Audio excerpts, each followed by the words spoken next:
ಸದಸ್ಯರುಗಳೇ, ಮೇ ತಿಂಗಳ 4ನೇ ಶನಿವಾರ ಎಂದಿನಂತೆ ಸಾಂಸ್ಕೃತಿಕ ಚಟುವಟಿಕೆಗಳ ಕಾರ್ಯಕ್ರಮ ಏರ್ಪಡಾಗುವುದು ತಮ್ಮೆಲ್ಲ ಗೊತ್ತಿರತಕ್ಕಂಥ ವಿಷಯ. ಈ ತಿಂಗಳ ಕಾರ್ಯಕ್ರಮಕ್ಕೆ ಗಮಕ ವ್ಯಾಖ್ಯಾನವನ್ನು ನಾವು ಹಮ್ಮಿಕೊಂಡಿದ್ದೇವೆ. ಈಗಾಗಲೇ ಅತಿಥಿಗಳು ಆಗಮಿಸಿದ್ದಾರೆ. ತಡ ಮಾಡದೆ ಕಾರ್ಯಕ್ರಮ ಶುರು ಮಾಡೋಣ. ಮೊದಲು ಮುಗಿಸಿ ತದನಂತರ ಗಮಕ ವಾಚನವನ್ನ ನಿರಂತರವಾಗಿ ನಡೀಲಿಕ್ಕೆ ಅವಕಾಶ ಕೊಡ್ತಾ ಇದ್ದೀವಿ. ಹಾಗಾಗಿ ತಾವೆಲ್ಲರೂ ಸಾವಧಾನವಾಗಿ ಈ ಕಾರ್ಯಕ್ರಮದಲ್ಲಿ ಭಾಗವಹಿಸಿ ಈ ಕಾರ್ಯಕ್ರಮವನ್ನ ಯಶಸ್ವಿಗೊಳಿಸಬೇಕಾಗಿ ಕೇಳ್ಕೊಳ್ತಾ, ಈಗ ಹೊಸ ಸದಸ್ಯರುಗಳ ಸ್ವಾಗತವನ್ನು ಕೋರ್ತಕ್ಕಂಥವರು ನಮ್ಮ ಸಂಘದ ಸದಸ್ಯರಾದ ಬಂಡಾಗ್ತಾರ. ಎಲ್ಲ ಗೌರವಾನ್ವಿತ ಹಿರಿಯ ನಾಗರಿಕ ಬಾಂಧವರಿಗೆ ಹಾಗೂ ಆತ್ಮೀಯ ಸ್ನೇಹಿತರಿಗೆ ನನ್ನ ವಿನಯಪೂರ್ವಕ ವಂದನೆಗಳು.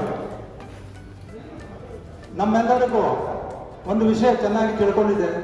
ಏನಂದ್ರೆ, ಒಂದು ಮರದ ನೆನಪು ಬಂದರೆ ಕಲ್ಪವೃಕ್ಷ ಅಥವಾ ಆಲದ ಮರದ ನೆನಪಾಗ್ತದೆ.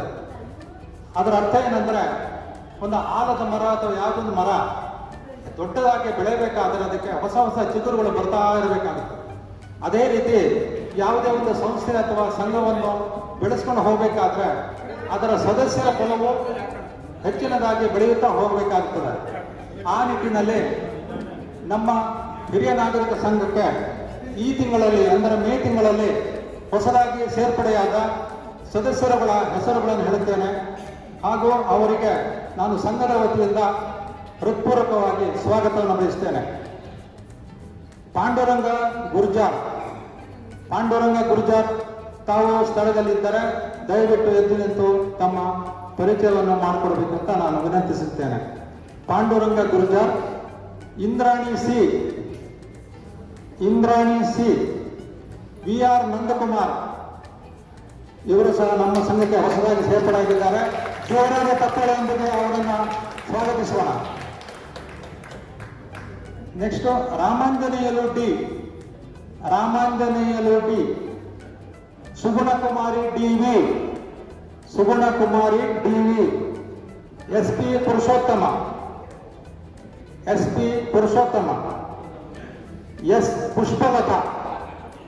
ಎಸ್ ಪುಷ್ಪಲತಾ, ರುಕ್ಮಿಣಿ ಹಿಂದೂಪುರ್ ಅವರಿಗೆ ಎಲ್ಲರೂ ಗೌರವ ತಪ್ಪಲೊಂದಿಗೆ ಸ್ವಾಗತಿಸೋಣ. ದಕ್ಷಿಣಮೂರ್ತಿ ಎ, BM ಸುಧಾಕರ್, ಇವರಿಗೂ ಸಹ ನಾವು ಸಂಘದ ವತಿಯಿಂದ ಆತ್ಮೀಯವಾಗಿ ಸ್ವಾಗತವನ್ನು ಬಯಸ್ತೇವೆ. ಆರ್ ನಂಜುಂಡಯ್ಯ. ಇದಿಷ್ಟು ಸದಸ್ಯರು ನಮ್ಮ ಸಂಘಕ್ಕೆ ಈ ತಿಂಗಳಲ್ಲಿ ಹೊಸದಾಗಿ ಸೇರ್ಪಡೆಯಾಗಿದ್ದಾರೆ. ಇವರೆಲ್ಲರಿಗೂ ಸಹ ಸಂಘದ ವತಿಯಿಂದ ಹೃತ್ಪೂರ್ವಕವಾಗಿ ಸ್ವಾಗತವನ್ನ, ಅಭಿನಂದನೆಗಳನ್ನ ಬಯಸುತ್ತಿದ್ದೇನೆ. ಈಗ ಮುಂದಿನದಾಗಿ ಇನ್ನೊಂದು ಉದಾಹರಣೆ ನೆನಪು ಬರ್ತಾ ಇದೆ. ಮನುಷ್ಯನ ದೇಹಕ್ಕೆ ಮುಖ್ಯವಾಗಿ ಬೇಕಾಗಿರೋದು ತಮಗೆಲ್ಲರೂ ಗೊತ್ತಿದೆ. ಯಾವುದಂತ ಹೇಳ್ಬೋದಾ? ಮನುಷ್ಯನ ದೇಹವು ಆರೋಗ್ಯವಾಗಿರಲು, ಸದೃಢವಾಗಿರಲು ಒಂದು ಮುಖ್ಯವಾದ ವಸ್ತು ಬೇಕಾಗಿದೆ. ಒಂದು ಸಬ್ಸ್ಟೆನ್ಸ್, ಆಕ್ಸಿಜನ್, ಆಮ್ಲಜನಕ. ಮನುಷ್ಯನ ದೇಹಕ್ಕೆ ನಿರಂತರವಾಗಿ ಸಂಪದ್ಭರಿತವಾಗಿ ಆಕ್ಸಿಜನ್ ಇದ್ದರೆ ಮನುಷ್ಯನ ಹೃದಯ ಅಥವಾ ಯಾವುದೇ ಅಂಗಾಂಗಗಳು ಅತ್ಯಂತ ಹೆಚ್ಚಿನದಾಗಿ ಕಾರ್ಯಪ್ರವೃತ್ತವಾಗಲಿಕ್ಕೆ ಸಹಾಯವಾಗ್ತದೆ. ಅದೇ ರೀತಿ ಯಾವುದೇ ಸಂಘವು ಸದೃಢವಾಗಿ ಬೆಳೆಯಬೇಕಾದ್ರೆ ವಿಟಮಿನ್ ಎಂ ಅಂದ್ರೆ ಮನಿ, ಅಂದ್ರೆ ಹಣಕಾಸಿನ ಸಪೋರ್ಟ್ ಇದ್ದರೆ ಯಾವುದೇ ಸಂಘವು ಮುಂದುವರಿಲಿಕ್ಕೆ ಒಂದು ಅನುಕೂಲ ಆಗ್ತದೆ. ಈ ನಿಟ್ಟಿನಲ್ಲಿ ನಮ್ಮ ಗೌರವಾನ್ವಿತ ಸಂಘಕ್ಕೆ ಗೌರವಾನ್ವಿತ ಸದಸ್ಯರುಗಳು ಡೊನೇಷನ್ ಅನ್ನು ಕೊಟ್ಟು ನಮ್ಮ ಸಂಘದ ಅಭಿವೃದ್ಧಿಗೆ ಅತ್ಯಂತ ಸಹಕಾರಿಯಾಗಿ ನಿಂತಿದ್ದಾರೆ. ಅವರ ಹೆಸರುಗಳನ್ನು ನಾನು ಈ ಸಂದರ್ಭದಲ್ಲಿ ಓದಲು ಇಚ್ಛಪಡುತ್ತೇನೆ. ಶ್ರೀಮತಿ ಜಯ 2,000 ರೂಪಾಯಿಗಳು, ಎಲ್ ರಾಜು 500 ರೂಪಾಯಿಗಳು. ಜೋರಾದ ತಪ್ಪಳೊಂದಿಗೆ ಅವರನ್ನು ಗೌರವಿಸೋಣ. ಎನ್ ಅನಂತರಾಮ್ 500 ರೂಪಾಯಿ. Shankar J Pujar 1,001 rupees. Nagaraj Gupta SN 1,001 ರೂಪಾಯಿ. KN ಜ್ಞಾನೇಂದ್ರ 1,005 ರೂಪಾಯಿಗಳು. NS ಕೃಷ್ಣಸ್ವಾಮಿ 1,500 ರೂಪಾಯಿ. ಸುಶೀಲಾ ಕೆ ಸ್ವಾಮಿ 1,500 ರೂಪಾಯಿ. ಉಷಾದೇವಿ CV 1,000 ರೂಪಾಯಿಗಳು. A ಮೂರ್ತಿ 1,500 ರೂಪಾಯಿಗಳು. ಇದಿಷ್ಟು ಸದಸ್ಯರು, ಗೌರವಾನ್ವಿತ ಸದಸ್ಯರು ನಮ್ಮ ಸಂಘಕ್ಕೆ ದೇಣಿಗೆಯನ್ನು ಈ ತಿಂಗಳಲ್ಲಿ ಕೊಟ್ಟು ಸಹಕರಿಸಿದ್ದಾರೆ. ಅವರಿಗೂ ಸಹ ನಾನು ಸಂಘದ ವತಿಯಿಂದ ಅಭಿನಂದನೆಗಳನ್ನು ಸಲ್ಲಿಸುತ್ತೇನೆ ಹಾಗೂ ಸ್ವಾಗತವನ್ನು ಬಯಸ್ತೇನೆ. ನಮಸ್ಕಾರ.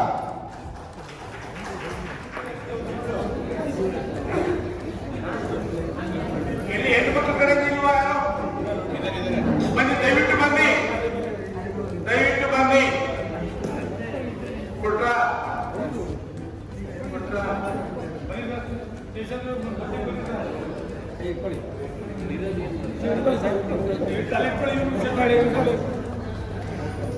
ಜೋರಾಗಿ ಚಪ್ಪಾಳೆ ಮಾತಾಡೋಣ. Happy birthday, happy birthday to you, happy birthday to you, happy birthday to all our friends, happy birthday to you. ಈಗ ಸಾಮಾನ್ಯ ಕಾರ್ಯಕ್ರಮ ಪ್ರಾರ್ಥನೆಯಿಂದ ಪ್ರಾರಂಭವಾಗಬೇಕಾಯಿತು. ಆದರೆ ಭಗವಂತನ ಮನದಲ್ಲಿ ನೆನ್ಕೊಂಡು ಸಮಯವನ್ನು ವ್ಯರ್ಥ ಮಾಡೋದು ಬೇಡ ಅಂತೇಳಿ ಭಗವಂತನ ಒಳ್ಳೆ ಮಾಡಲಿಕ್ಕೆ ಕೇಳ್ಕೊತಾ ಇವತ್ತಿನ ಈ ಸಮಾರಂಭಕ್ಕೆ ಈ ಸಂಘದ ಅಧ್ಯಕ್ಷರಾದ ಶ್ರೀಯುತ ಕೆ ಅನಂತರಾವ್ ಅವರನ್ನ ನಾನು ವೇದಿಕೆಗೆ ಸ್ವಾಗತಿಸ್ತಾ ಇದ್ದೀನಿ. ಇವರ ಚಪ್ಪಾಳೆ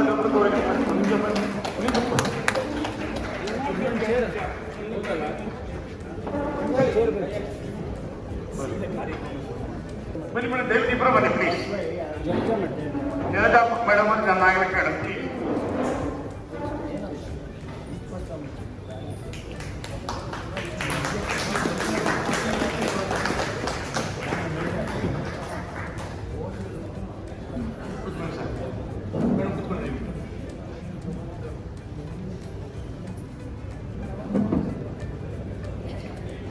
ಈಗ ಎಂದಿನಂತೆ ಈ ಕಾರ್ಯಕ್ರಮಕ್ಕೆ ಆಗಮಿಸ್ತಕ್ಕಂಥ ಅತಿಥಿಗಳನ್ನ ಪರಿಚಯ ಮಾಡ್ಕೊಳ್ತಕ್ಕಂಥದ್ದು ನಿಮ್ಮೆಲ್ಲರ ಸೌಭಾಗ್ಯ. ಹಾಗಾಗಿ ಅತಿಥಿಗಳ ಪರಿಚಯವನ್ನ ನಮ್ಮ ಸಂಘದ ಖಜಾಂಚಿಗಳಾದಂತಹ ಸತ್ಯಾನವರು ಮಾಡ್ಕೊಳ್ತಾರೆ. ಸಂಘದ ಅಧ್ಯಕ್ಷರಾದ ಶ್ರೀಯುತ ಅನಂತರಾಮರಿಂದ ಪ್ರಾಸ್ತಾವಿಕ ನುಡಿಗಳು ಮತ್ತು ಸ್ವಾಗತ. ನಮ್ಮ ಈ ಮಾಸದ ಸಾಂಸ್ಕೃತಿಕ ಕಾರ್ಯಕ್ರಮ ಹಾಗೂ ಹುಟ್ಟುಹಬ್ಬದ ಒಂದು ಕಾರ್ಯಕ್ರಮಕ್ಕೆ ಎಲ್ಲರಿಗೂ ಸ್ವಾಗತ. ಹುಟ್ಟುಹಬ್ಬದ ಕಾರ್ಯಕ್ರಮ ಆಗೋಗಿದೆ. ಯಾಕೆಂದರೆ ನಮ್ಮ ಕಾರ್ಯದರ್ಶಿಗಳು ಹೇಳಿದಾಗೆ ಮಧ್ಯಾಹ್ನ ಅಡಚಣೆ ಬರಬಾರ್ದು ಅಂತ ಹೇಳಿ ಅವರು ಕಾರ್ಯಕ್ರಮ ಶುರು ಮಾಡಿಬಿಟ್ಟಿದ್ದೀವಿ.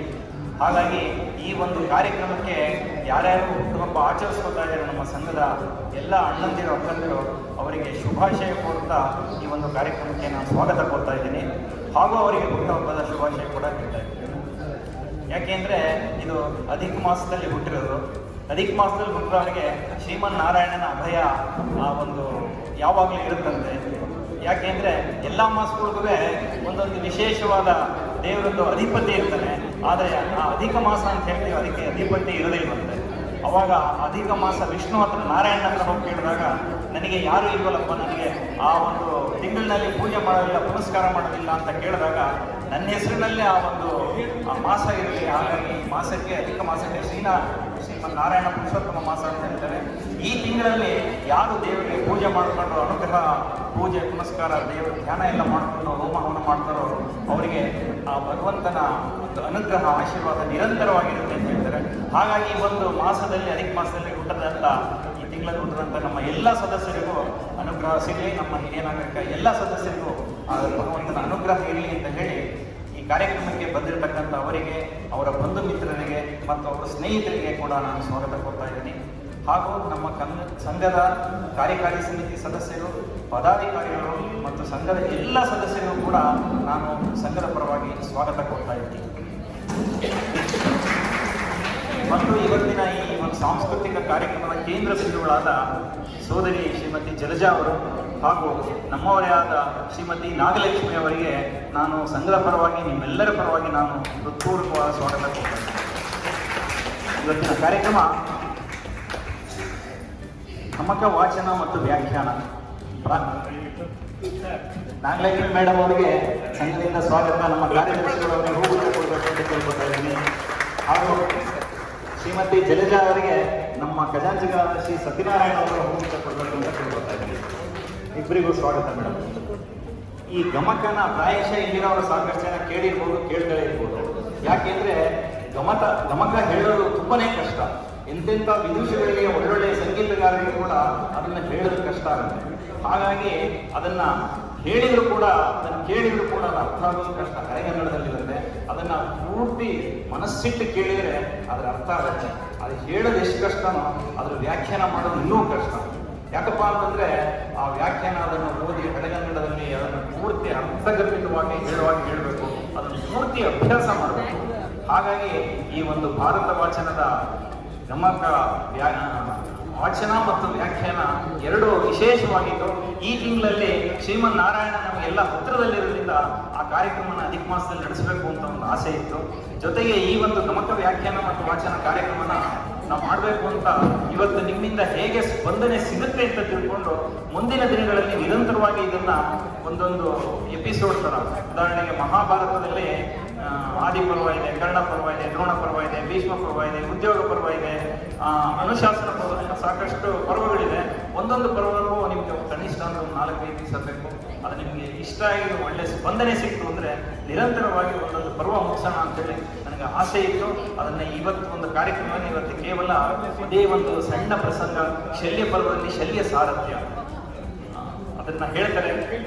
ಕರ್ಣನಿಗೆ ಸಾರಥಿ ಯಾರಾಗಬೇಕು ಅಂದಾಗ ಅಲ್ಲಿ ದೊಡ್ಡ ಮಾತುಕತೆ ಇಲ್ಲ ಅಂದ್ರೆ ಕೊನೆಗೆ ಶಲ್ಯ ಸಾರಥಿ ವಹಿಸ್ಕೊತಾನೆ. ಆ ಒಂದು ಶಲ್ಯ ಪರ್ವದ ಕರ್ಣ ಪರ್ವದ ಒಂದು ಪ್ರಸಂಗವನ್ನ ಶಲ್ಯ ಸಾರಥ್ಯನ ನಡೆಸ್ಕೊಡ್ತಾ ಇದ್ದಾರೆ. ಈ ಗಮಕ ವಾಚನನ ಶ್ರೀಮತಿ ಜಲಜಾ ಅವರು ಮಾಡ್ತಿದ್ದಾರೆ ಸೋದರಿ. ನನಗೂ ಅವರು ಸುಮಾರು 60 ವರ್ಷಗಳ ಒಡನಾಟ. ನಾವು ಸಣ್ಣ ಹುಡುಗರಿಂದ, ನನಗಿಂತ ಸಣ್ಣವರವರು 4-5 ವರ್ಷಕ್ಕೆ, ಆದರೂ ನಾವೆಲ್ಲ ಜೊತೆಯಲ್ಲಿ ಒಂದೇ ಊರಿನಲ್ಲಿ ಇದ್ದವರು. ಅವರು ನೀವು ಕೇಳಿರ್ಬೋದು. ಮತ್ತೂರ ಕೇಶವಮೂರ್ತಿಗಳು ಅಂತ ಹೇಳಿ ಪದ್ಮಶ್ರೀ ಈಗ ಇತ್ತೀಚೆಗಷ್ಟೇ ನಿಧನರಾದರು. ಅವರು ರಾಷ್ಟ್ರ ಪ್ರಶಸ್ತಿ ಪದ್ಮಶ್ರೀ ಪ್ರಶಸ್ತಿಗೆ ಭಾಜನರಾಗಿದ್ದಾರೆ. ಅವರ ಪಟ್ಟ ಶಿಷ್ಯ. ಅವರು ಹೋಗೋಕ್ಕೆ ಕೆಲವು 2 ತಿಂಗಳ ಮುಂದೆ ಜಲಜಾ ಅವ್ರ ಮನೆಯಲ್ಲೇ ಇಲ್ಲೇ ವಾಸ ಕೂಡ ಇದ್ರು. ಜಲಜಾ ಅವರು ಅವರ ಪರಿಚಯನ ನಮ್ಮ ಸತ್ಯನಾರಾಯಣ ಅವರು ಮಾಡಿಕೊಡ್ತಾರೆ. ಅವರು ಇದೇ ಒಂದು ವೇದಿಕೆಯಲ್ಲಿ ಒಂದ್ಸಲ ಗಮಕನ DVG ತಂದಿರೋದಕ್ಕೆ ಒಂದು ವ್ಯಾಖ್ಯಾನ ಮಾಡಿದ್ರು. ಇಲ್ಲಿ ಯಾರು ಬಂದು ಅದನ್ನ ಆಸ್ವಾದಿಸಿದ್ರೆ ಗೊತ್ತಿಲ್ಲ. ಹಾಗಾಗಿ ಅವರಿಗೆ ಈ ಸಂಘದ ಪರವಾಗಿ ಹಾಗೂ ವೈಯಕ್ತಿಕವಾಗಿ ನಿಮ್ಮೆಲ್ಲರ ಪರವಾಗಿ ನಾನು ಹೃತ್ಪೂರ್ವಕವಾದ ಒಂದು ಸ್ವಾಗತ ಕೊಡ್ತಾ ಇದ್ದೀನಿ. ಮತ್ತು ಶ್ರೀಮತಿ ನಾಗಲಕ್ಷ್ಮಿ ಅವ್ರಿಗೆ ನನ್ನ ಪರಿಚಯ ಈಗ ಕೇವಲ 2-3 ವರ್ಷಗಳಿಂದ. ಅದು ವಿವೇಕಾನಂದ ಕೇಂದ್ರ ಕನ್ಯಾಕುಮಾರಿ ನಮ್ಮ ಜೆಪಿನಗರ ಒಂದು ಶಾಖೆಯಿಂದ. ಮೊನ್ನೆ ಇನ್ನೊಂದು 15 ದಿವಸದಿಂದ ಯಾವುದೋ ಒಂದು ವಿವೇಕಾನಂದ ಕೇಂದ್ರದ ಸಾಹಿತ್ಯ ಸೇವೆಯ ಒಂದು ಶಿಬಿರ ಇತ್ತು. ಅದರಲ್ಲಿ ನಾವು ಮಾತಾಡ್ಕೊಂಡು ಅವರನ್ನ ಅಕಸ್ಮಾತ್ ಮೆಟ್ರೋ ಸ್ಟೇಷನ್ಗೆ ಬಿಡುವ ಒಂದು ಅವಕಾಶ ಸಿಕ್ಕಾಗ ಆ 5 ನಿಮಿಷದಲ್ಲಿ ಲೋಕಾಭಿರಾಮವಾಗಿ ಮಾತಾಡುವಾಗ ಅವರು ಗಮಕ ವ್ಯಾಖ್ಯಾನ ಮಾಡ್ತಾರೆ ಅಂತ ಗೊತ್ತಿತ್ತು. ನನಗೆ ಒಂದು ಸ್ವಲ್ಪ ಒಳಗಡೆ ಇದ್ದಿದ್ದಂಥದ್ದು ಗಮಕದ್ದು ಇದಾಯಿತು. ಅವಾಗೆಲ್ಲ ಕೇಳಿದೆ. ಆಮೇಲೆ ನನಗೆ ಇಂಥ ದಿವಸ ಡೇಟ್ ಫಿಕ್ಸ್ ಮಾಡಿ ಪ್ರಸಂಗ ಆಮೇಲೆ ಹೇಳೋಣ ಅಂತೇಳಿ ಅವ್ರಿಗೆ ಡೇಟ್ ಫಿಕ್ಸ್ ಮಾಡಿಬಿಟ್ಟೆ. ಅಲ್ಲಿಂದ ಬಂದ ಮೇಲೆ ಜಲಜಾ ಮೇಡಮ್ಗೆ ಈ ಥರ ಹೇಳಿದ್ದೀನಿ, ನೀವು ವಾಚನ ಮಾಡಬೇಕು ಅಂತ ಹೇಳಿದಾಗ ಇನ್ಸಿಡೆಂಟ್ಲಿ ಅವರಿಬ್ಬರು ಸ್ನೇಹಿತರು, ಇಬ್ಬರು ಒಟ್ಟಿಗೆ ಸಾಕಷ್ಟು ಕಾರ್ಯಕ್ರಮಗಳನ್ನು ಕೊಟ್ಟಿದ್ದಾರೆ. ತಕ್ಷಣ ಅವ್ರು ಒಪ್ಪಿಸ್ಬಿಟ್ಟು ಆಮೇಲೆ ಜನ ಕೈ ಫೋನ್ ಮಾಡಿ ಆಮೇಲೆ ನಾವು ಈ ಒಂದು ಪ್ರಸಂಗ ಏನಿದೆ ಶಲ್ಯ ಸಾರಥ್ಯ ಅದನ್ನು ಡಿಸೈಡ್ ಮಾಡಿದ್ರು. ಹಾಗಾಗಿ ಅವ್ರ ಬಗ್ಗೆ ಒಂದು ಪರಿಚಯ ಸತ್ಯನಾರಾಯಣ ಅವರು ಹೇಳ್ತಾರೆ. ಸೊ ಅವ್ರಿಗೂ ಕೂಡ ನಾನು ನಿಮ್ಮೆಲ್ಲರ ಪರವಾಗಿ, ಸಂಘದ ಪರವಾಗಿ ಸ್ವಾಗತ ಕೊಡ್ತಾ ಇದ್ದೀನಿ. ಕುವೆಂಪು ಅವರು ಒಂದು ಕಡೆ ಹೇಳ್ತಾರೆ, ಏನೆಂದರೆ ಕಲಿಯುಗ ದ್ವಾಪರವಾಗುವುದು ಭಾರತ ಕಣ್ಣಲ್ಲಿ ಕುಣಿಯುವುದು ಅಂತ. ಹಾಗಾಗಿ ಅದನ್ನು ನೀವು ಕೇಳ್ತಾ ಇದ್ರೆ ಅದನ್ನು ಪೂರ್ತಿ ಗಮನ ಇಟ್ಟು ಕೇಳಿ. ಗಮಕ ಎಷ್ಟು ಚೆನ್ನಾಗಿರುತ್ತೆ ಅನ್ನೋದು ಗೊತ್ತಾಗುತ್ತೆ, ನಿಮ್ಗೆ ಅರ್ಥನೂ ಆಗುತ್ತೆ. ಅದಕ್ಕೆ ಪೂರ್ಣ ವ್ಯಾಖ್ಯಾನ ಕೊಡ್ತಾರೆ. ಸೊ ಆ ಒಂದು ಗಮಕ ವ್ಯಾಖ್ಯಾನ ವಾಚನ ಕೇಳಿಬಿಟ್ಟು ನಮ್ಮನ್ನ ಅವರು ಒಂದು ಕುರುಕ್ಷೇತ್ರಕ್ಕೆ ನಮ್ಮನ್ನ ಕರ್ಕೊಂಡು ಹೋಗ್ತಾರೆ ಇವತ್ತು. ಸೊ ನೀವೆಲ್ಲ ಅದನ್ನ ಆಸ್ವಾದಿಸಿ, ಅನುಭವಿಸಿ, ಕೊನೆ ತನಕ ಇದ್ದು ನಮ್ಮದ ಏನು ಒಂದು ಉಪಹಾರ ಇದೆ ಅದನ್ನ ತಗೊಂಡು ಹೋಗ್ಬೇಕು ಅಂತೇಳಿ ಮತ್ತೊಮ್ಮೆ ಎಲ್ಲರಿಗೂ ಈ ಒಂದು ಕಾರ್ಯಕ್ರಮಕ್ಕೆ ಸ್ವಾಗತ ಕೊಡ್ತಾ, ಇನ್ನು ಮುಂದೆ ನಿಮ್ಮಲ್ಲಿ ಒಳ್ಳೆಯ ಒಂದು ಸ್ಪಂದನೆ ಸಿಕ್ತು ಅಂದರೆ ಕಾರ್ಯಕ್ರಮನ ನಿರಂತರವಾಗಿ ಮುಂದುವರಿಸಬೇಕು ಅಂತ ಹೇಳಿ, ಮುಂದುವರ್ಸೋಣ ಅಂತ ಹೇಳಿ ನಾವು ವಿಚಾರ ಮಾಡೋಣ ಅಂತ ಅಂದ್ಕೊಂಡಿದ್ದೀನಿ. ಹಾಗಾಗಿ ಈ ಕಾರ್ಯಕ್ರಮ ಇನ್ನೊಮ್ಮೆ ಸ್ವಾಗತ ಕೊಡ್ತಾ ಈಗ ವೇದಿಕೆ ನಾನು ನಮ್ಮ ಸತ್ಯನಾರಾಯಣ ಅವರಿಗೆ ಬಿಟ್ಕೊಡ್ತಾ ಇದ್ದೀನಿ. ಎಲ್ಲರಿಗೂ ನಮಸ್ಕಾರ. ಇವತ್ತಿನ ಗಮಕ ವಾಚನ ಮತ್ತು ವ್ಯಾಖ್ಯಾನ ಇದನ್ನು ನಡೆಸಿಕೊಡುವಂಥ ಶ್ರೀಮತಿ ಜಲಜಾ ರಾಜು ಮತ್ತು ಶ್ರೀಮತಿ ನಾಗಲಕ್ಷ್ಮಿ ಅವರ ಪರಿಚಯವನ್ನು ಒಂದು ಸಣ್ಣ ಇದರಲ್ಲಿ ಮಾಡಿಕೊಡ್ತೇವೆ. ಜಲಜಾ ರಾಜು ಅವರು ವಿದ್ಯಾಭ್ಯಾಸ BA ಮಾಡಿದ್ದಾರೆ.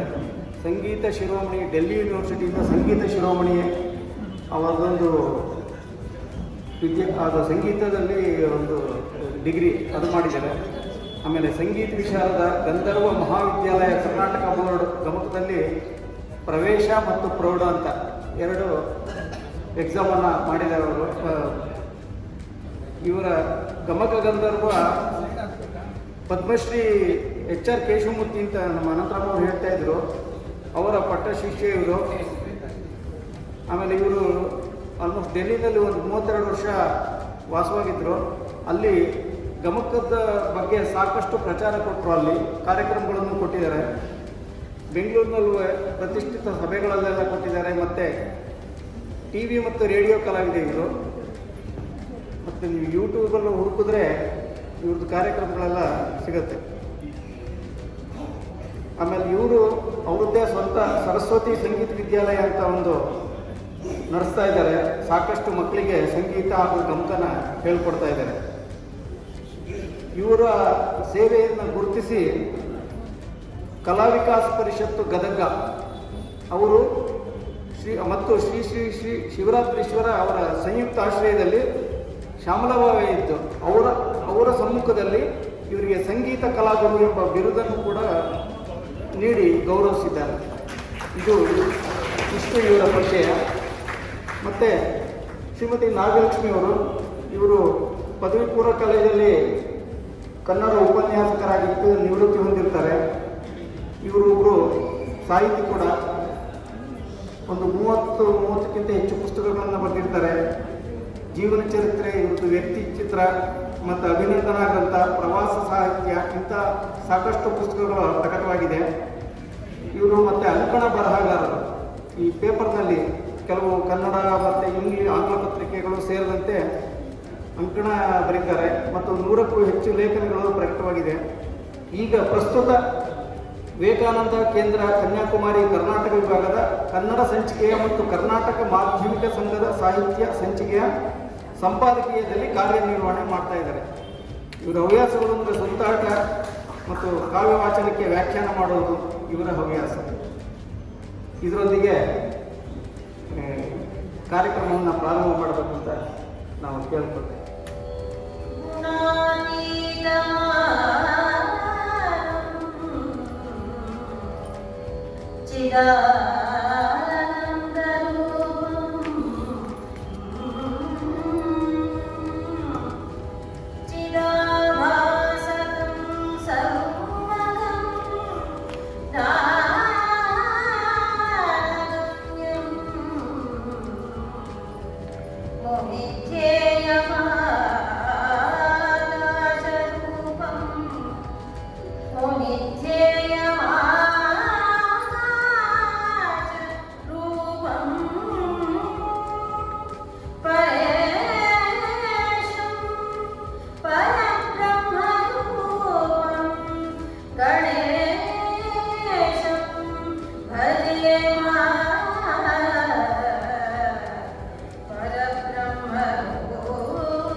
ಈ ದಿನದ ಈ ಕಾರ್ಯಕ್ರಮಕ್ಕೆ ನಮ್ಮನ್ನು ಆಹ್ವಾನಿಸಿ ಈ ಒಂದು ಕಾರ್ಯಕ್ರಮವನ್ನು ನಡೆಸೋದಕ್ಕೆ ನಮಗೆ ಅವಕಾಶ ಮಾಡಿಕೊಟ್ಟಿರ್ತಕ್ಕಂಥ ಈ ಒಂದು ಸಂಸ್ಥೆಯ ಎಲ್ಲ ಮಹನೀಯರಿಗೆ ಮಹಿಳೆಯರಿಗೆ ನಮ್ಮಿಬ್ಬರ ಕಡೆಯಿಂದ ಅತ್ಯಂತ ಕೃತಜ್ಞತೆಗಳನ್ನು ಧನ್ಯವಾದಗಳನ್ನು ಅರ್ಪಿಸ್ತೇವೆ. ಅದು ನಮ್ಮ ಭಾರತೀಯ ಸಂಸ್ಕೃತಿಯ ಎರಡು ಕಣ್ಣುಗಳು. ಹಾಗಾಗಿ ಇದನ್ನು ಬಿಟ್ಟು ನಮಗೆ ಸಂಸ್ಕೃತಿ ಇಲ್ಲ. ಅದರಲ್ಲೂ ಮಹಾಭಾರತ ಇದೆಯಲ್ಲ, ಅದು ನಮಗೆ ಬಹಳ ಹತ್ತಿರವಾದ. ಅದರಲ್ಲೂ ಕುಮಾರವ್ಯಾಸನ ಭಾರತ ಇನ್ನೂ ಆತ್ಮೀಯವಾದ.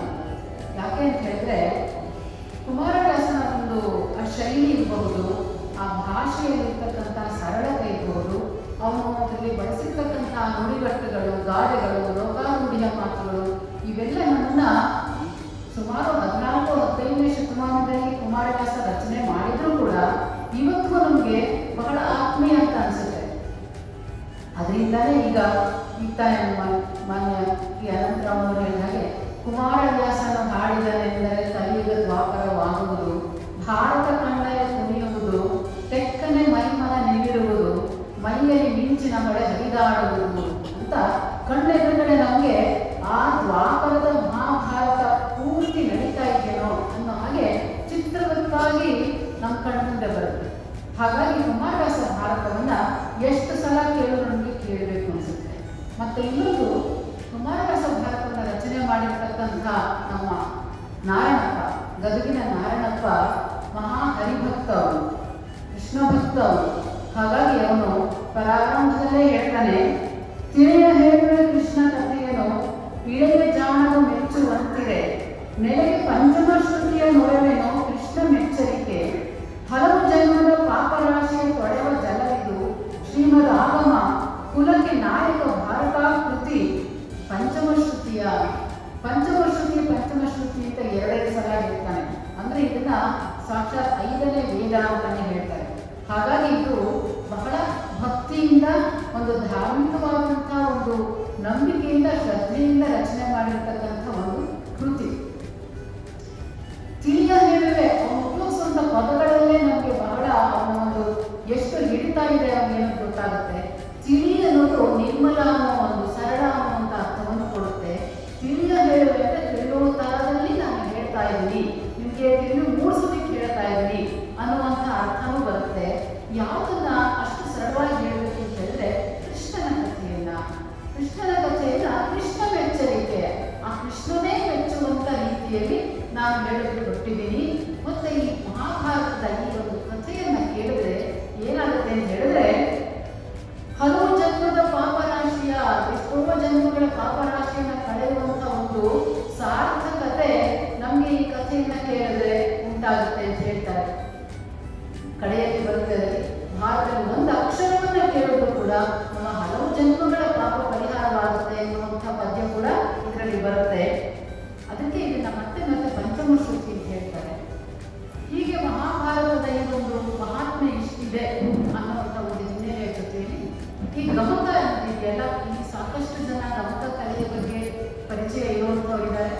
ಕೇಶವಮೂರ್ತಿಗಳಂಥ ಮಹಾನ್ ವ್ಯಕ್ತಿಗಳ ಒಂದು ವಾಚನವನ್ನು ಕೇಳಿ ಅದರ ಒಂದು ಆನಂದವನ್ನು ಅನುಭವಿಸಿದವರು ಸಾಕಷ್ಟು ಜನ ಇಲ್ಲಿದ್ದಾರೆ ಅಂತ ಗೊತ್ತಾಯಿತು ನನಗೆ. ಅವರು ಮಾಡುವಂಥ ಮಹಾ ಕಾರ್ಯದಲ್ಲಿ ನಮ್ಮದು ಒಂದು ಅಳಿವು ಸೇವೆ ಅನ್ನೋದರಲ್ಲಿ ನಾವು ಕೂಡ ಆ ಒಂದು ಸಾಹಸಕ್ಕೆ ಕೈ ಇಡ್ತಾ ಇದ್ದೀವಿ.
ಬಹಳ ದಿನಗಳ ನಂತರ ಮಹಾಭಾರತದ ಕಥೆ ನಮ್ಮ ಮನ ಮುಟ್ಟುವ ಹಾಗೆ ಆಯ್ತು ಅಂತ ನನ್ನ ಭಾವನೆ.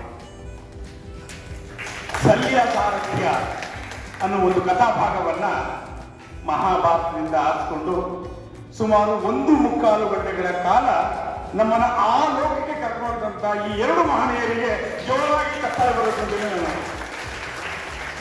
ಮತ್ತು ವ್ಯಾಖ್ಯಾನ ಎರಡು ಒಂದೊಂದೇ ಮುಖಾಂತರಲ್ಲ, ಹಾಗೆ ಎರಡು ಎಷ್ಟು ಸಮನ್ವಯವಾಗಿ ನಡೀತು ಅಂತಂದ್ರೆ ನಮ್ಗೆ ಯಾವುದೋ ಒಂದು ಲೋಕಕ್ಕೆ ಕರ್ಕೊಳ್ತಕ್ಕಂಥ ಅನುಭವ ನನ್ಗೆ ಆಯ್ತು ಅಂತ ತಂಬು ಆಗಿರ್ಬೇಕು ಅಂತ ನನ್ನ ಭಾವನೆ. ಹಾಗಾಗಿ ಈ ಇಬ್ಬರು ಮಹನೀಯರಿಗೆ ನಮ್ಮ ಸಂಘದಿಂದ ಗೌರವವನ್ನು ಸಂಪೂರ್ಣ ಮಾಡ್ತಕ್ಕಂಥ ಒಂದು ಸಂದರ್ಭ ಇವಾಗ ಸಂಘದ ಅಧ್ಯಕ್ಷರು ಅವರಿಗೆ ಗೌರವ ಸಮರ್ಪಣೆ ಮಾಡಬೇಕು ಅಂತ ಹೇಳಿ ವಿನಂತಿಸ್ತಾ ಇದ್ದಾರೆ. ಗಮಕ ವಾಚನ ಮಾಡಿದ ಶ್ರೀಮತಿ ಜಲಜಾ ಅಂಬೇಡ್ಕರ್ ಅವರಿಗೆ ಈಗ ಜೋರಾಗಿ ಚಪ್ಪಾಳೆ ಮೂಲಕ ನಮ್ಮೆಲ್ಲರ ಗೌರವ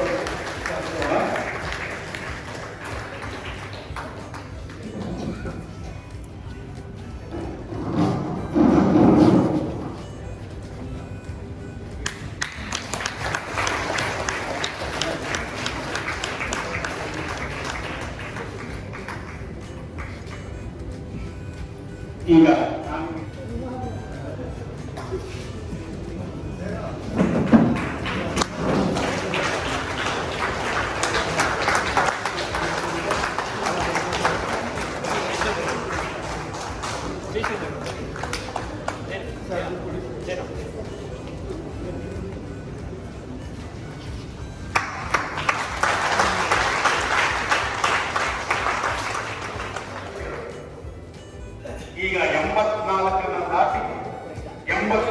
ಸಾಲು ಸಂವತ್ಸರಕ್ಕೆ ಒಂದು ಆಗಿದ್ದಾರೆ. ಹಾಗೆ ಶ್ರೀ ಶೇಷಾದ್ರಿ ಅವರಿಗೆ ಜವಾಯಿ ತಪ್ಪುವಂಥದ್ದು ಮೂಲಕ ನಾವು ಹಲವಾರು ಆರೋಗ್ಯ ಕೈಗೊಳ್ಳಿ ಈ ತಿಂಗಳು 28ಕ್ಕೆ 85 ಮುಗಿಯುತ್ತೆ, 86 ಕಾರ್ಯಕ್ರಮ ನಿರೋಧಕರ ಸೌಭಾಗ್ಯ ಅಂತ ಭಾವಿಸ್ತಾ ಇದ್ದೇನೆ. ಎಲ್ಲ ಸ್ಥಾಪನೆ ಮಾಡೋದು ನಾನು ಅದರಲ್ಲಿದ್ದೆ. ಈಗಾಗಲೇ 19 ವರ್ಷ ಮೇಲಾಗಿದೆ. ಆವತ್ತಿಂದ ಇದನ್ನು ನಡ್ಸ್ಕೊಂಡು ಬಂದ್ವಿ. ಹೀಗೆ ಚೇಂಜ್ ಆಗ್ತಾ ಇತ್ತು. ಒಬ್ಬರೇ ಮಾಡೋಕ್ಕಾಗಲ್ಲ, ಚೇಂಜ್ ಆಗ್ತಾ ಬಂತು. ಇವತ್ತು ನನಗೆ 85 ವರ್ಷ, ನಾಳೆ 28ಕ್ಕೆ ತುಂಬುತ್ತೆ.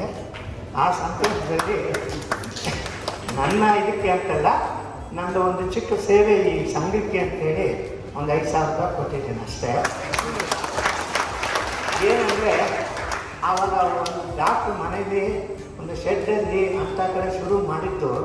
ಆಮೇಲೆ ಎಲ್ಲಾದರೂ ಹೀಗೆ ಹೋಗಿ ಕೊನೆಗೆ ನಮಗೆ ಇಂಥ ಒಂದು ಒಳ್ಳೆಯ ಸ್ಥಳ ಸಿಕ್ಕಿದೆ. ಅದನ್ನು ಇವರು ನನ್ನ ಬಾಯಲ್ಲಿ ಹೇಳೋಕ್ಕಲ್ಲ, ಅಷ್ಟು ವೃದ್ಧಿಯಾಗಿ ಬೆಳೆಸಿದ್ದಾರೆ. ಆ ಸಂತೋಷ ನಮಗೆ ಯಾರಿಗೂ ಮರೆಯೋಕ್ಕಾಗಲ್ಲ. ನಮ್ಮ ಸಂಸ್ಥಾಪಕರು ಸಹ ಹೇಳ್ತಾರೆ ಎಷ್ಟು ಚೆನ್ನಾಗಿ ಬೆಳೆಸಿದ್ದಾರೆ, ಈ ಕಾರ್ಯಕ್ರಮ ನಡೀತಾ ಇದೆ ಅಂತ.